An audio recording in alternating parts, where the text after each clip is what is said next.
Yeah, sanibonani wey'ngane zakwethu sondelani ke but before that please make sure that you press like, not just only you press like, please also watch the advert even if ubuka nje advert one, but then also again you can comment. Engaging also help is free.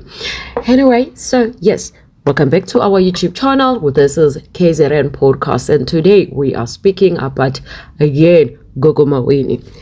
Yeah, I don't know, but it has been confirmed that 3 days ago, Gogo Maweni's brother-in-law, anyway, has been arrested for 2 counts of murder. Uboshelwe ukubulala abantu ababili.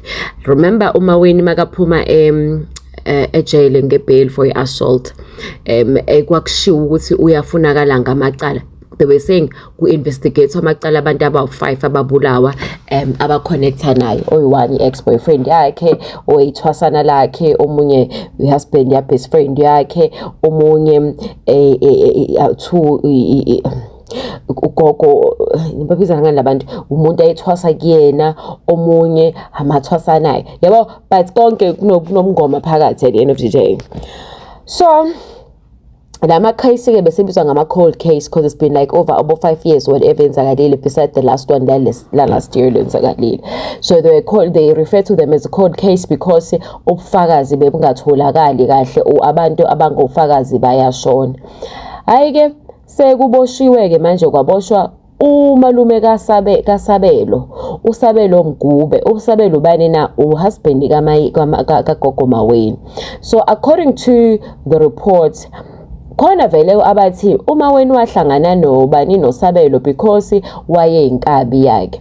Now sekuboshiwe ke umalume wakhe, confirmed ubhuti umalume emhlane waSabelo oboshiwe njengamanje, eboshelwa ukushona kwalezo zangoma ezu2 uMaweni ekade initiator kuzona, waxabana nayo wasiyahamba.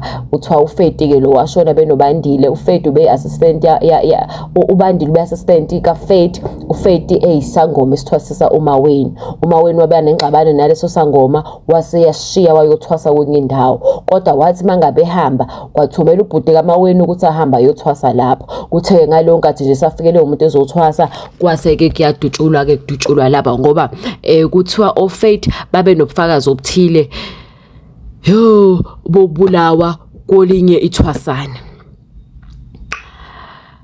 The City Press has reported that unqatsheliweke ibail umalume njoba develile. Uthema ngabe unqatshelwe ibail umalume, kwase kuthiwa ke kusafuna ukuthi kubheke ubunye ubufakazi. Iphepha ke lamfonela ke uSabelo umhusband kaMaweni, wasethi uzobuya phendule futhi akaphika ukuthi cha umalume wakhe lo.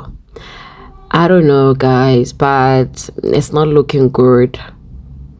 It's definitely not looking good for my girl. It's not looking good for my girl. It's not looking good. If only she kept quiet when Gogo Skhotheni was fighting with Dominic. You know when they say, if I could take back the hands of time, I think deep in her head, she's saying that too. If I could take back the hands of time, because it's not looking good. It's just not looking good. We are not saying anything. Akakaboshwa yena usazobuyelela back for icala lakhe, but monga bothatha I'm praying for her ukuthi, no, not I'm praying for her, but I'm just saying I wish malume lo boshiwe nomngani wakhe inkabi lababoshiwe ngababoshe babili bangakhulumi, yabo, engathi bangakhulumi. If ukuthi uGogo Maweni has anything to do, but of course she should have something to do with it, if you get me.